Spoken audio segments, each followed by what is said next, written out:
Eu queria convidar você para abrir sua Bíblia no Evangelho de Mateus. Eu queria cumprimentar também os nossos amigos que estão assistindo pela internet. Você também é muito bem-vindo aqui conosco. Mateus capítulo 13. O Evangelho de Mateus, capítulo 13.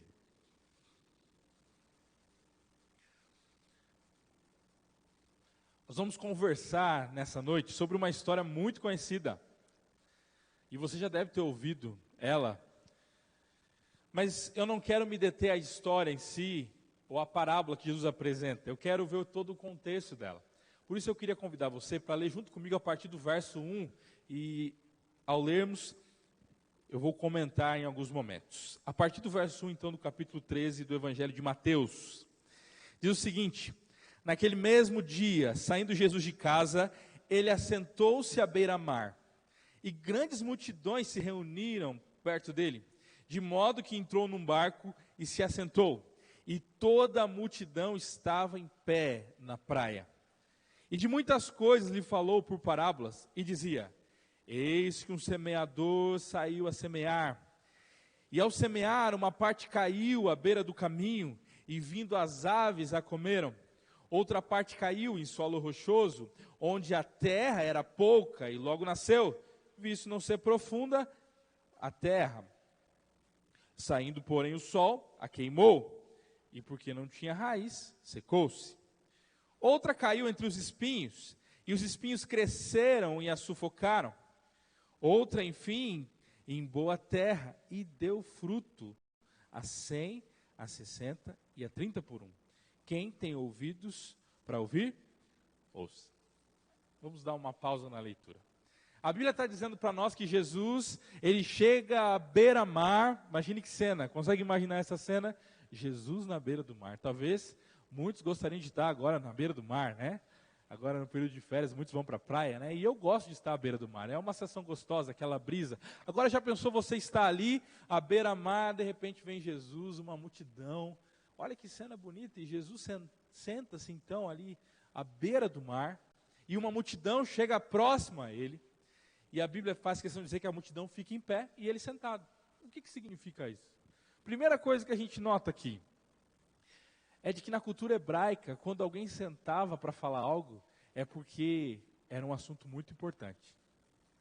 Já viu que até hoje, quando a gente quer falar algo importante, a gente pede para a pessoa sentar. Porque quando a gente fala algo para uma pessoa sentada, ou quando a gente senta com alguém, significa que naquele momento a gente está dedicando tempo para aquilo. Por exemplo, você está sentado agora me ouvindo. Você está mostrando para mim que você está dedicando tempo para ouvir agora a mensagem através da palavra de Deus. Assim era também na cultura hebraica. Só que tem mais um detalhe aqui.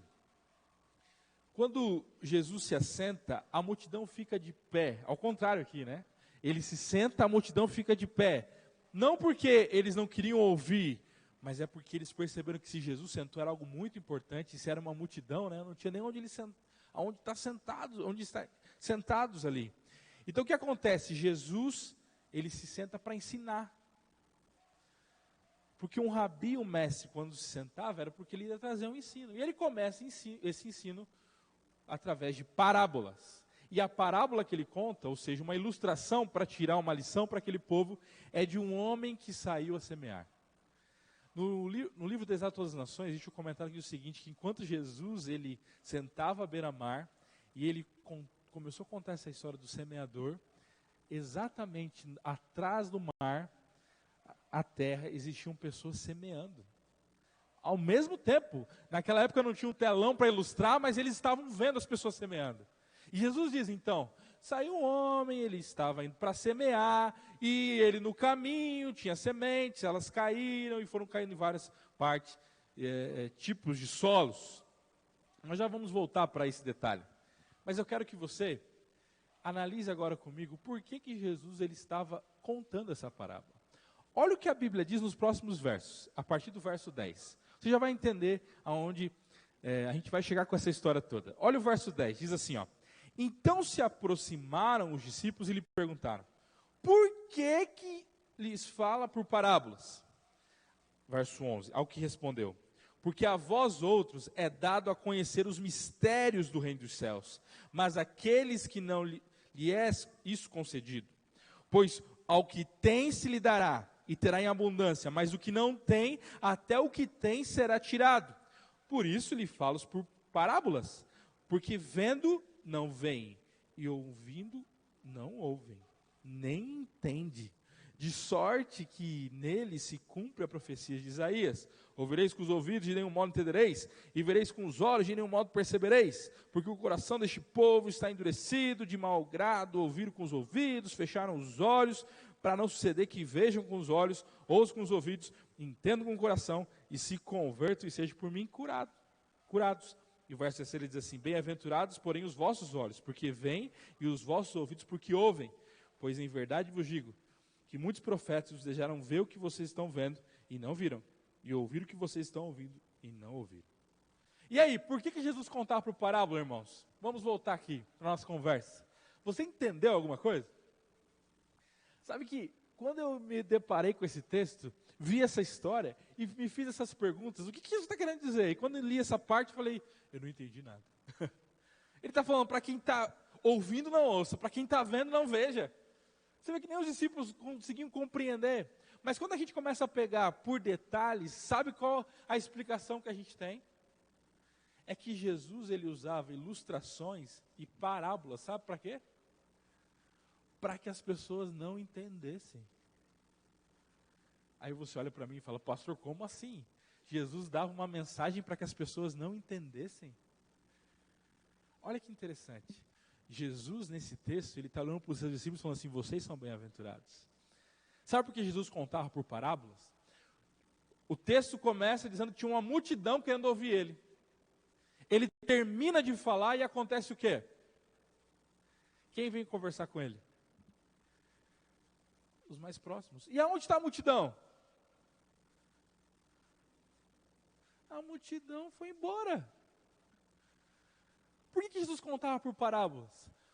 Porque muitas pessoas iam lá só para ouvi-lo sem querer entender.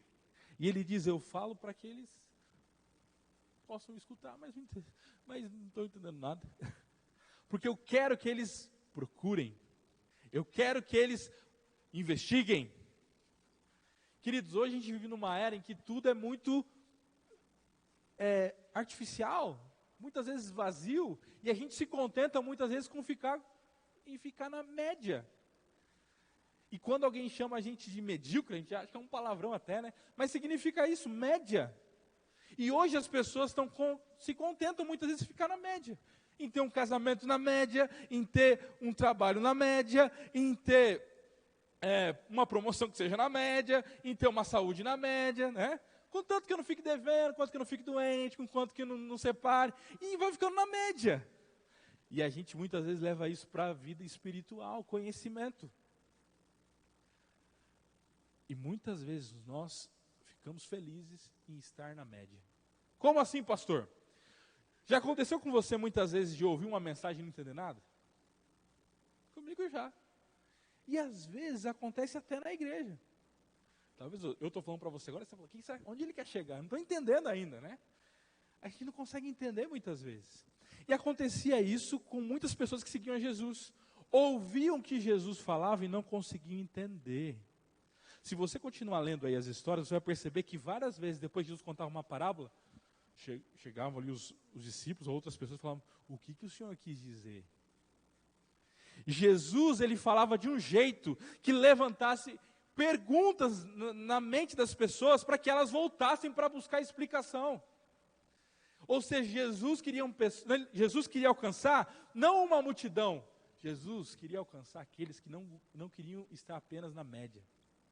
E normalmente, ou seja, sempre, né? Desculpe, sempre a média é pautada pela multidão, ou seja, o que a maioria faz. Quem são as pessoas que estão fora da média? Aqueles que não seguem todo mundo. Vamos voltar para a história aqui. Por que Jesus contava por parábolas? Porque ele queria que os seus seguidores ouvissem a mensagem e o que não entendessem, perguntassem. Claro que você está numa igreja, e por isso eu vou frisar o lado espiritual. Quais são os seus focos para 2020?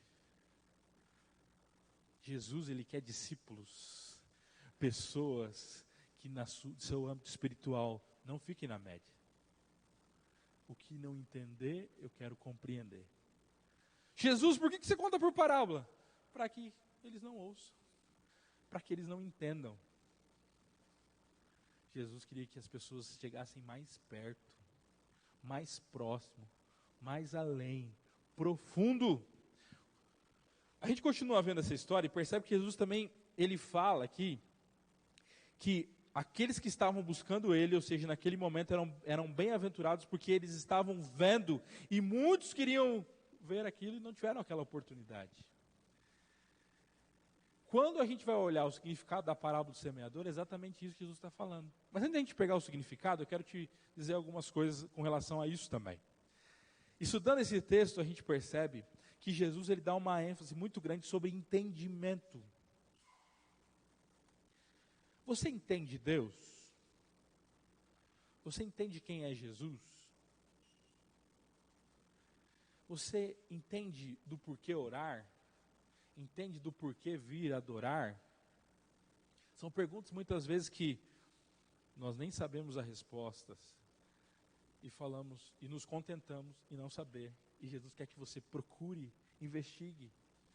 Sabe o que significa entender na cultura hebraica e na época de Jesus era assim? Entender significa praticar. É mais ou menos assim. Imagine que eu venho aqui e eu vou te ensinar a fazer um bolo de chocolate. Eu não sou muito de cozinhar, sou mais de comer, né? Vocês percebem que eu cresci um pouquinho aí, né? Mas imagine que eu sei, eu vou te ensinar, e eu trago aqui os ingredientes, começo a falar, ó, você faz isso, faz aquilo, mistura, tal, coloca no forno. E é bem simples, né? Quem faz um bolo de chocolate sabe que pode ser muito simples. E no final que eu te ensino tudo a fazer, eu te pergunto, você entendeu? Aí você olha para mim e fala, entendi. Se nós estivéssemos na época de Jesus, e Jesus perguntasse, você entendeu? Você não poderia falar que entendeu. Sabe por quê? Jesus só iria entender, né, compreender que você recebeu a mensagem a hora que você fosse para a tua casa e voltasse aqui com um bolo de chocolate. Quando Jesus pergunta, vocês entenderam? Jesus está dizendo assim, vocês vão praticar?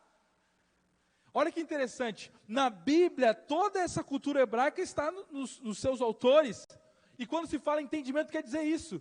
Se você está aprendendo a fazer um bolo aqui, na cultura da Bíblia, você só pode dizer que entendeu a hora que você trazer um bolo preparado aqui para nós.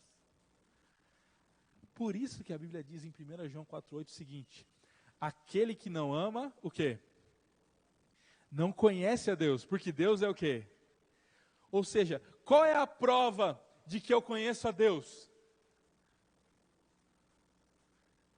Quando eu amo, né? Aquele que não ama não conhece a Deus. Olha que coisa interessante, a Bíblia, ela traz essa visão para nós. Quando eu amo, ou seja, quando eu pratico, eu mostro que eu conheço.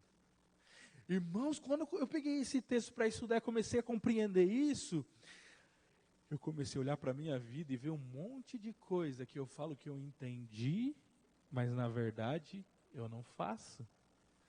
E se eu não faço, na verdade eu não entendi. Estão entendendo a lógica? Vamos voltar para o texto. Os discípulos não estavam entendendo nada.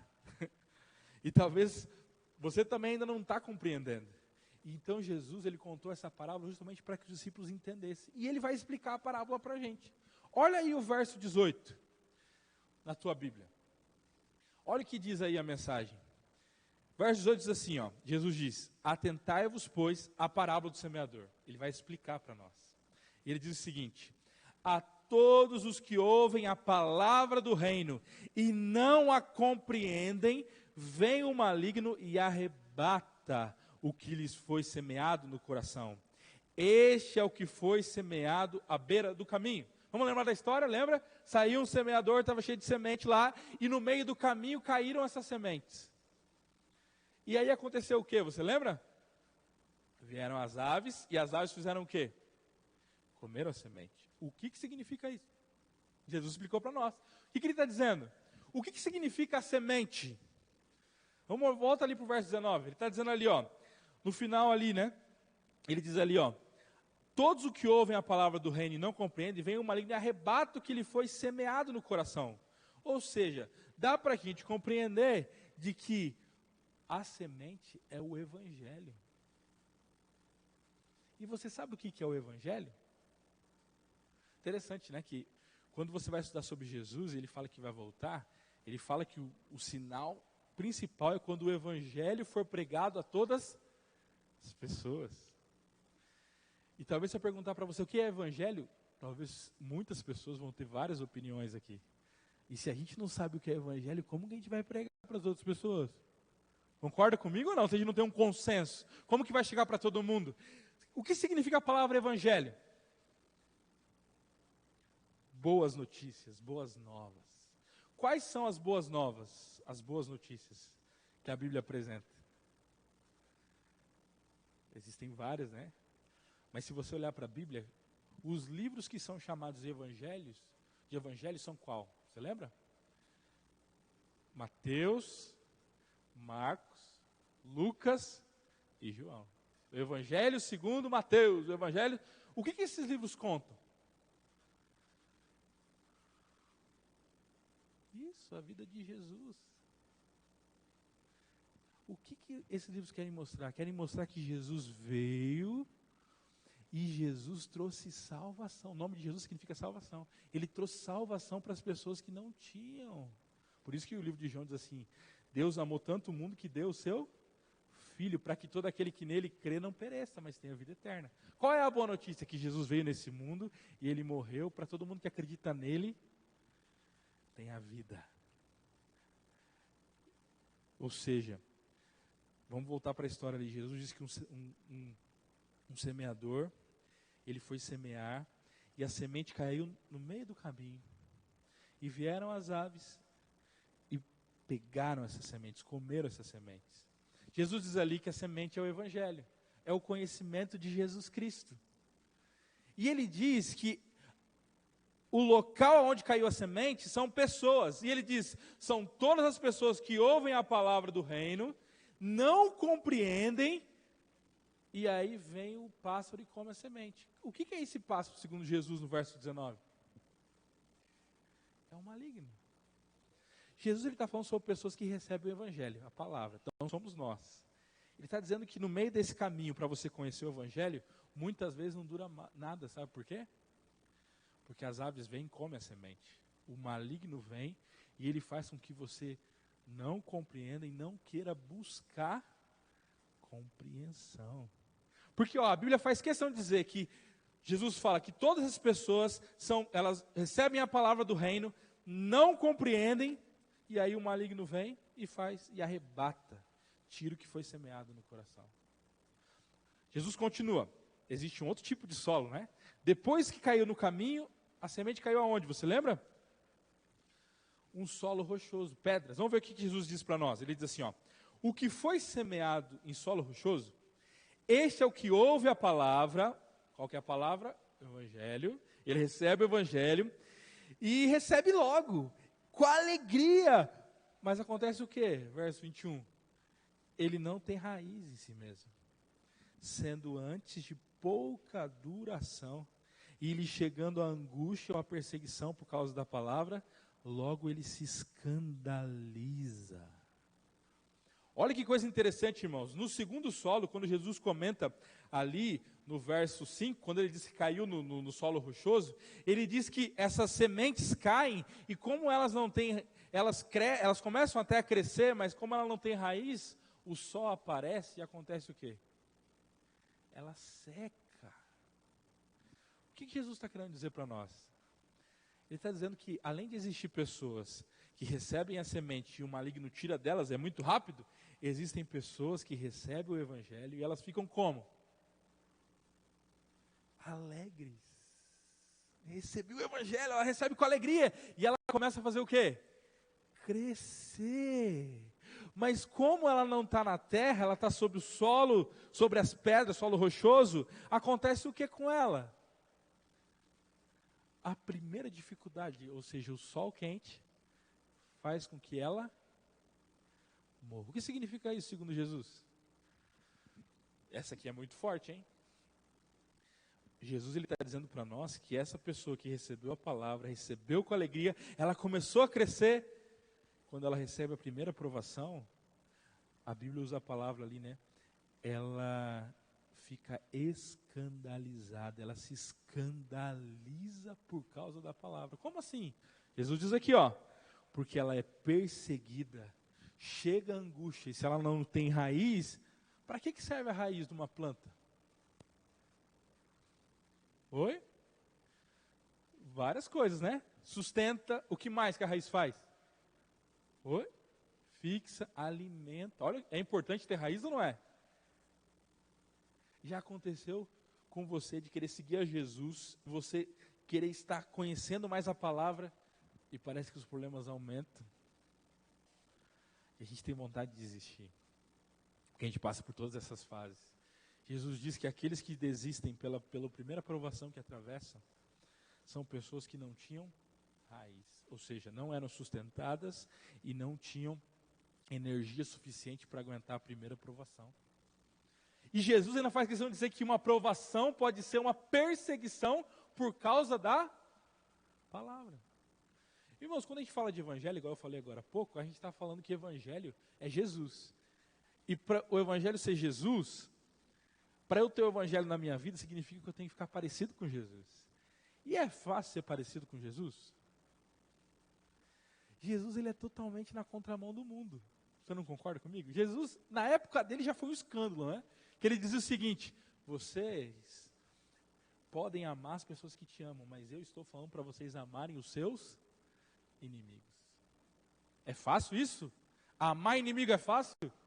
Aí Jesus fala, não, sabe o seguinte, vocês falam que adultério é só quando você se encontra com uma mulher que não é sua esposa. Eu digo para vocês que se você olhar para uma mulher que não é sua esposa, com outras intenções, já é adultério. É fácil ou não é? Ele já muda o patamar. Jesus fala, vocês gostam de orar, se mostrarem santos. Para mim isso não vale nada, é hipocrisia. Para mim o que vale é um coração que busca na sinceridade, dentro do seu quarto, com porta fechada, não para se aparecer, mas sim na sinceridade.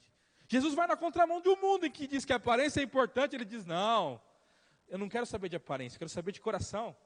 Jesus, no mundo em que ele diz, destrua o seu inimigo, ele vem e diz assim, ame o seu inimigo. É a contramão. Por isso que quando a gente lê Gálatas capítulo 5, o fruto do Espírito dá uma depressão, não dá? Não sei se aqui tem esse problema, mas eu tenho. Começo a ler lá, bondade, mansidão, domínio próprio, amor. Eu não tenho nada disso muitas vezes. E se você ler Gálatas 5, você vai ver que antes do fruto do Espírito vem o fruto do quê? O fruto da carne. E sabe o que eu descubro toda vez que eu leio esse capítulo? Que a minha vida tem mais a ver com o fruto da carne do que com o fruto do Espírito. Mas graças a Deus eu descobri esses dias que o fruto, a gente vai usando a Bíblia, vai entendendo, né? O fruto do Espírito não é meu, nem seu. É fruto de quem? Do Espírito. E quem é o Espírito? Lembra, Jesus falou, vou enviar um Espírito que é outro igual a mim. O fruto do Espírito é fruto de Jesus. Por isso que Jesus diz assim, você quer me seguir? Morra para o teu eu.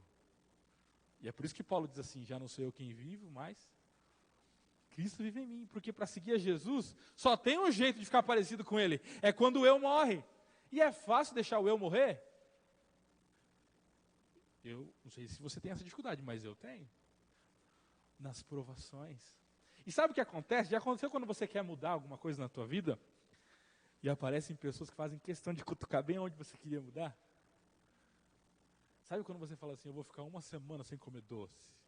E pastor tem esse problema, né? Que a gente fala assim, às vezes fala isso, vocês viram que eu estou tendo uma dificuldade com o meu peso e tal, né? E eu falo, vou ficar sem comer doce. Eu vou na casa do irmão, ele chega, pastor, fiz um pudim de leite condensado para você. Sabe? Você quer ficar de regime, bem no dia que você está de regime, alguém chega para você, vou pagar teu açaí hoje. Eu estou usando um exemplo de comida, mas serve para qualquer coisa, né? Já viu quando você quer firmar num propósito, é aí que a tentação aumenta? Satanás apareceu para Jesus para transformar pedras em pães, quando Jesus estava como? 40 dias sem comer. É quando você se decide ser firme em um propósito, é que o inimigo vai vir e vai querer te derrubar. E é isso que a Bíblia está dizendo. Sabe o que acontece? Você quer seguir Jesus, quer ser como Ele, quer amar os seus inimigos, quer mudar a sua vida, o teu eu vai ter que morrer. Para o teu eu morrer, a semente tem que crescer e virar raiz. Irmãos, isso é fantástico, não é? Eu amo esse exemplo de Jesus, porque para uma semente sair do chão, tem que acontecer o quê? Ela tem que morrer. A semente morre para surgir a planta. E Jesus está dizendo isso, só que só brotar não adianta. Eu tenho que continuar crescendo, e continuando crescendo eu vou criar o quê? Raiz. Jesus está dizendo, sabe o que acontece? Muitos recebem a palavra, querem seguir a Jesus, têm alegria, eu vou mudar, eu vou seguir a Cristo, eu vou morrer para o meu eu. Mas na primeira provação, no primeiro pudim de leite condensado, no primeiro açaí, acontece o quê? Cai. Jesus está dizendo, infelizmente essas pessoas acabam morrendo, secando. Elas secam porque elas não têm raiz, ela não se aprofundou. Tem o terceiro grupo de pessoas que a gente vê nessa história. E está ali, lembra qual foi o terceiro? Ó, nós já passamos pelo caminho, pelas pedras, e agora vamos para o espinhos. Vê aí o verso 22. Diz assim, ó. O que foi semeado entre os espinhos é o que ouve a palavra. O que é a palavra? O evangelho. Recebe o evangelho, ouve a palavra, porém acontece o quê? Esse é forte também, né? Porém os cuidados do mundo e a fascinação das riquezas sufocam a palavra e ela fica como? Infrutífera. Forte, hein? Jesus está dizendo que tem um grupo de pessoas que ouve daquela multidão, que quer seguir a Jesus, de que ela recebe a palavra, ela tem alegria, ela cresce, ela tem raiz. Olha que interessante, irmãos. Vamos pegar os três primeiros que nós vimos até agora. O primeiro, chegou a nascer a semente no caminho? Nasceu ou não nasceu? Infelizmente não quis morrer o eu. E aconteceu o quê? Além de não morrer o eu, não nasceu a semente, veio as aves e fizeram o quê? Comeram. O maligno veio e derrubou. Segundo grupo, tinha semente. Nasceu a semente? Ela chegou a morrer para o eu, teve alegria, começou a crescer. Mas ela não criou raiz. Aconteceu o quê? Morreu. Agora a terceira, a semente, ela morre para o eu, ela nasce, ela começa a crescer, sim ou não? A terceira? Sim. Ela começa a criar raiz? Sim ou não? Sim. Ela cresce? Sim. Qual que é o problema dessa então? E aí nós vamos voltar para o assunto que a gente estava agora há pouco. Porque não é só ela que cresce. Ela resistiu ao pudim de leite condensado, da segunda. Ela resistiu ao açaí, mas a coisa começou a ficar mais forte. Porque junto com o crescimento dela, começaram a crescer quem? Os espinhos. Sabe o que eu acho interessante? Que Jesus, ele faz questão de salientar isso. Ela cresceu, mas cresceram os espinhos. Sabe o que quer dizer isso? Que quando a semente caiu no solo, não tinha os espinhos. Os espinhos só começaram a crescer a partir do momento que ela começou a crescer também. Sabe o que acontece, meu irmão? Quando a gente quer receber o evangelho, a gente consegue ter vitória.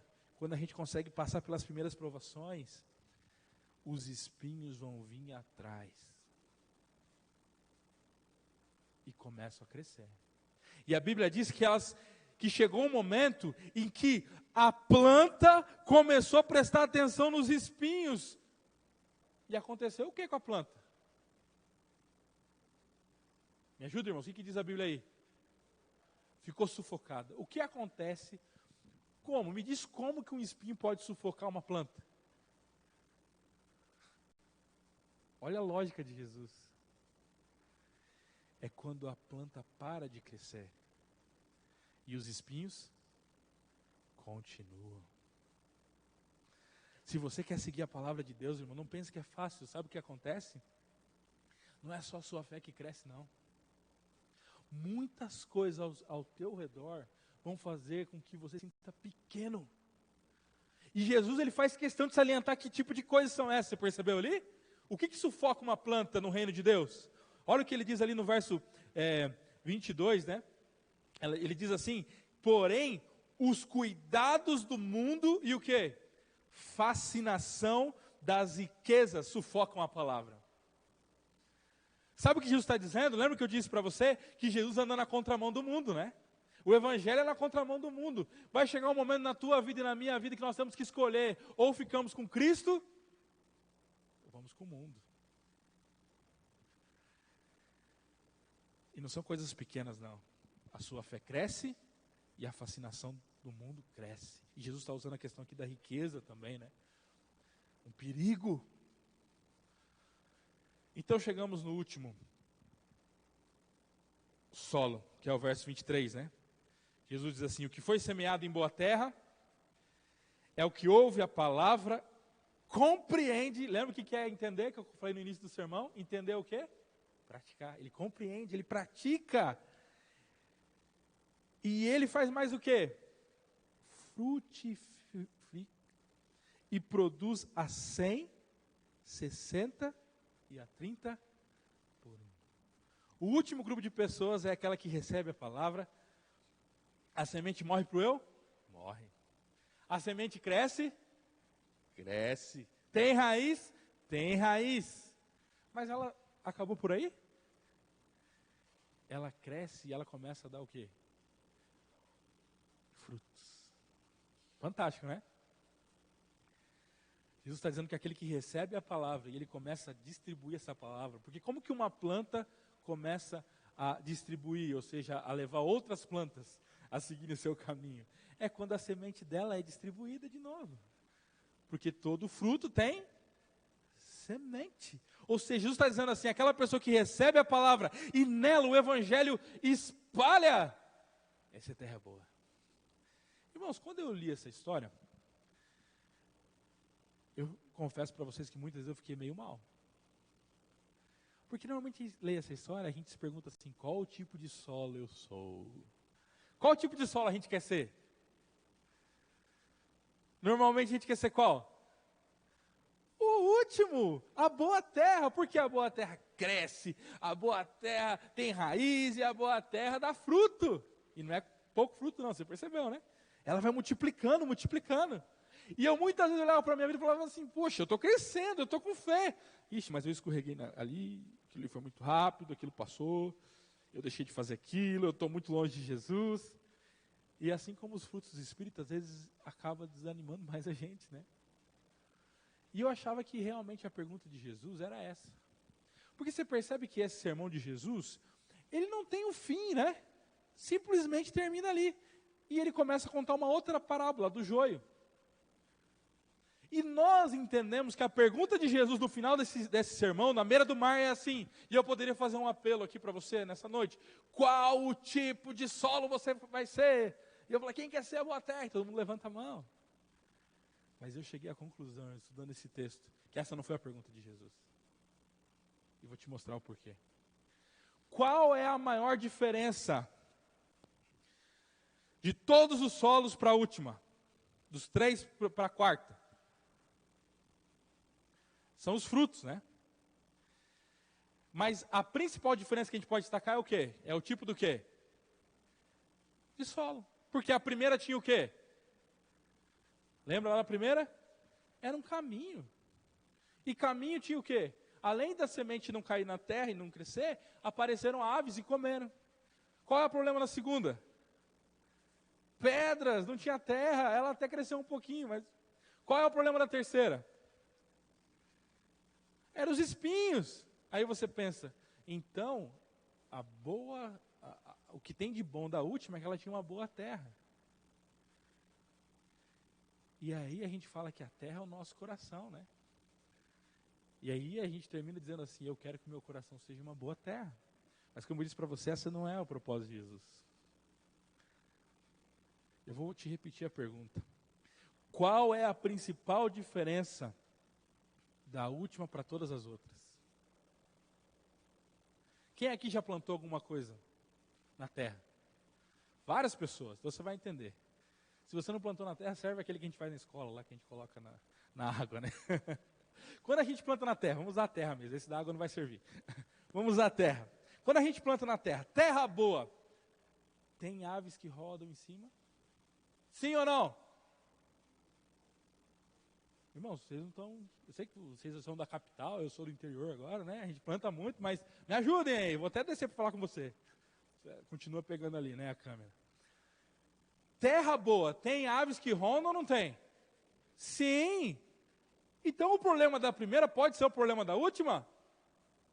Pode. Tanto que pessoas que plantam, tem que colocar o que normalmente as pessoas falam, né? A gente vê até nos filmes, colocam o que lá no meio da horta? Um espantalho, para espantar o quê? Aves. O que representam as aves? Lembra o que Jesus disse? O maligno. Terra boa, vai enfrentar o maligno ou não vai? Tem aves ou não tem? Tem. Então esse não é a diferença principal. Segundo, qual que era o problema, lembra? Pedras. Terra boa tem pedra? Tem ou não tem? Tem. Então o problema da segunda também pode ser o problema da última. Qual que é a terceira? Terra boa tem espinhos? Tem ou não tem? Sim, e tem muito mais, porque se a terra é boa, é aí que o espinho gosta, né? E espinho, nossa, cresce muito, né? Ou seja, o problema da terceira também pode ser o problema da quarta. Então, qual a principal diferença da última para as outras? É o solo? Alguém quer chutar? Qual é a principal diferença da última para as outras? Oi, pode falar, não tenha vergonha. Sabe qual que é a diferença? É que a última tem um agricultor que cuida. Porque se aparece aves, o agricultor faz o quê? Espanta. Se aparecem pedras, o agricultor faz o quê? Ele tira. Se aparecem espinhos, o semeador faz o quê? O agricultor faz o quê? Ele arranca, ele tira, coloca lá algo para tirar o veneno. Ou seja, qual a diferença da última? Lá no interior, né? Quem já plantou talvez já ouviu esse ditado. Tem um ditado que diz assim: não existe terra ruim.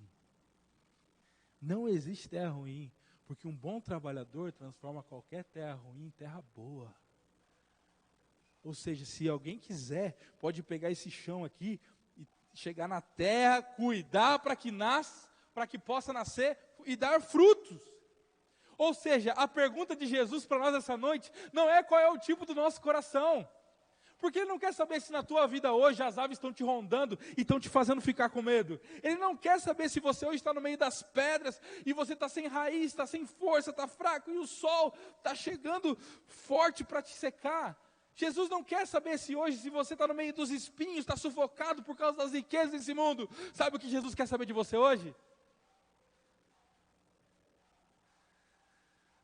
É se você aceita Ele ou não como agricultor. É forte isso, não é? E eu fico impactado com essa história, irmãos. Jesus está sendo claro para os seus discípulos e para nós nessa noite, que Jesus não procura coração perfeito. Sabe o que Jesus procura? Um coração disponível para que Ele possa trabalhar. É muito fácil eu vir aqui e falar assim, você tem que ser uma terra boa. Só que deixa eu te perguntar, uma planta consegue arrumar o seu solo? A planta sozinha, ela consegue? Ela não consegue.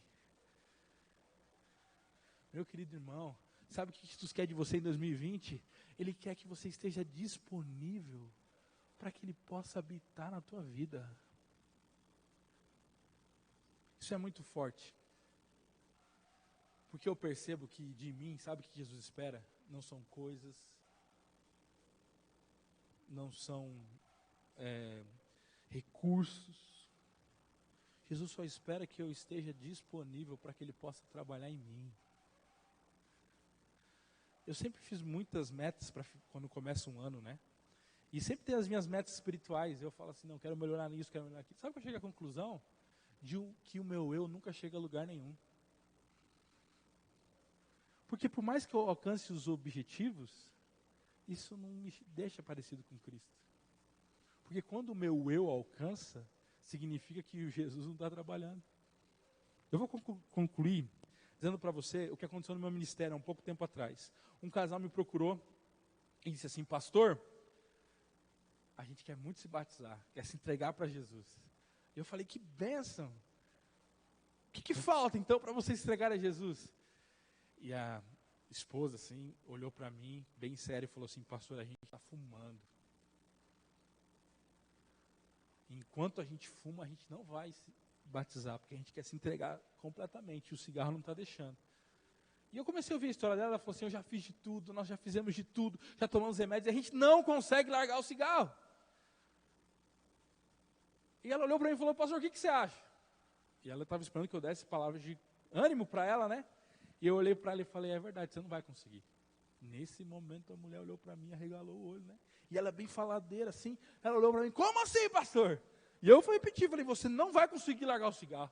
Você não vai conseguir. Ela falou: pastor, eu te chamei aqui para me animar, você está falando que eu não vou conseguir. Eu falei: você não vai conseguir. Você já não falou que fez de tudo?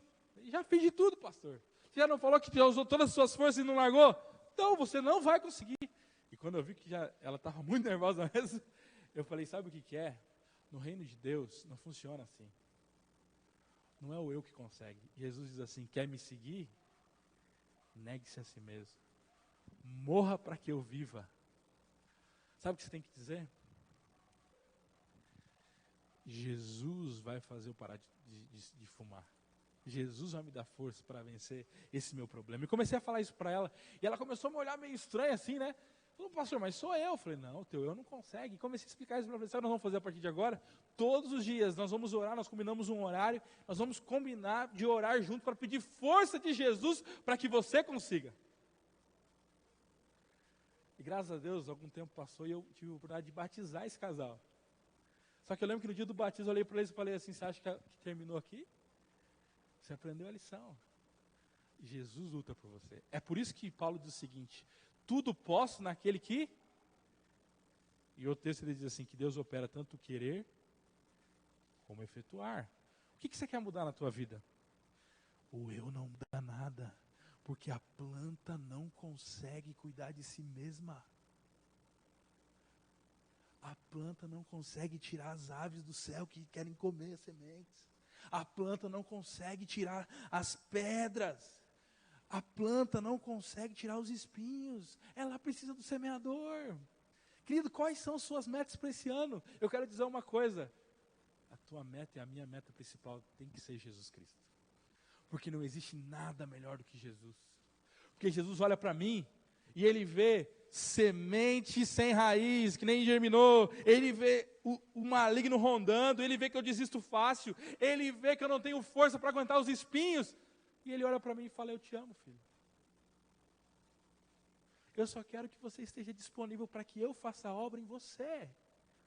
Nós vamos ouvir uma música agora. E essa música é demais.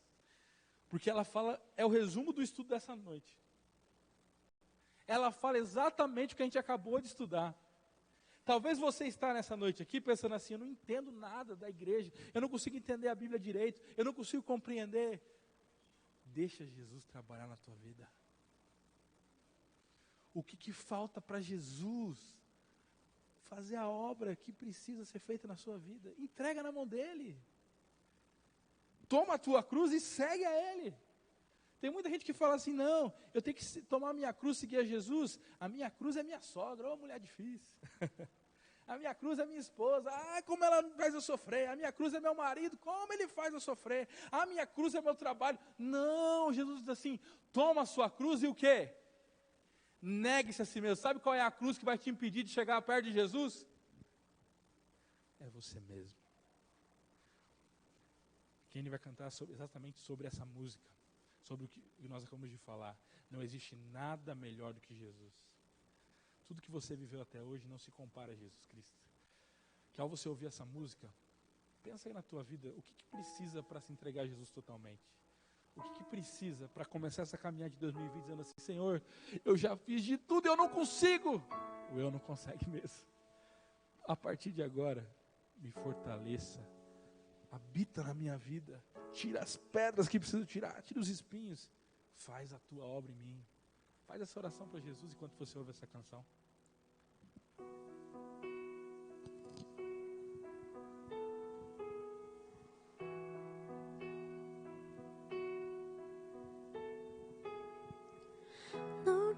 seja tanta coisa, sou um grão de areia na imensidão. Mas cabe quase o mundo inteiro no meu peito. Carrego todas as memórias, todos os sabores que daqui provei. Levo comigo os abraços que ganhei. Mas se tiver que definir em uma só palavra, reduzir a minha história numa só canção, se dessa vida eu levasse um só nome, Ele é Cristo. Tudo que eu vivi, todos os amores, terras que pisei, amigos que ganhei, não nada é melhor, não nada me falta, eu encontrei meu Cristo. Tudo que eu vivi, todos os castelos, tudo que eu alcancei, tudo que eu nem sei, nada é melhor. Não quero mais nada, eu encontrei o meu Jesus.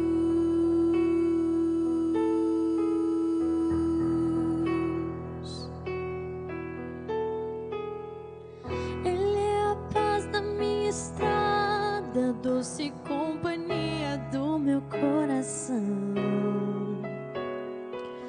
O ombro amigo onde despejo minhas mágoas, o meu sorriso mais sincero, esperança a cada novo amanhecer.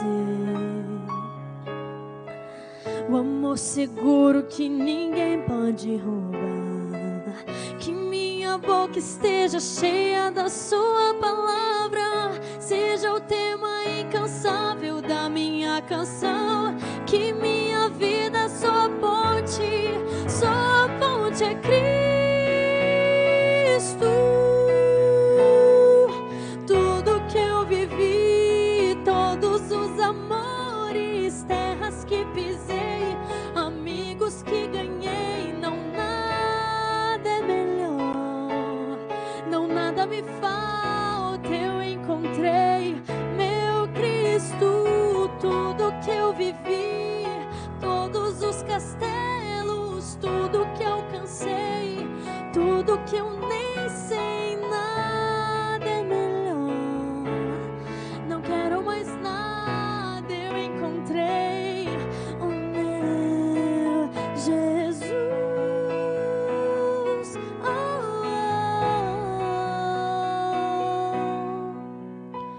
oh. De tudo que eu vivi, de todos os amores, eu prefiro o meu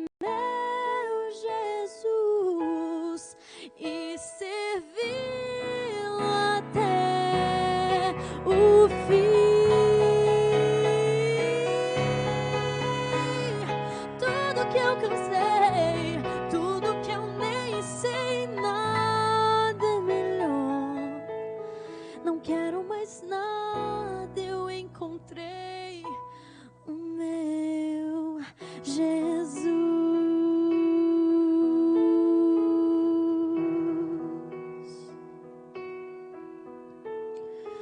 Nada é melhor, não quero mais nada.